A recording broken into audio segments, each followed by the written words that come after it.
صراحةً مباراة اليوم بين المنتخب الجزائري ومنتخب السودان في كأس العرب كانت مباراة شيقة ومباراة ممتعة جدًا. نكون واقعيين، الشوط الأول كان مستحوذ من طرف المنتخب الجزائري، لكنه فشل الوصول إلى مرمى منتخب السودان. لكن المنتخب السوداني في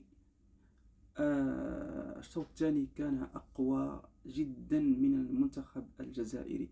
صراحةً شفنا كم 10 مرات يوصل للمرمى، و5 أهداف كانت صالحة للتسجيل ولم يسجل.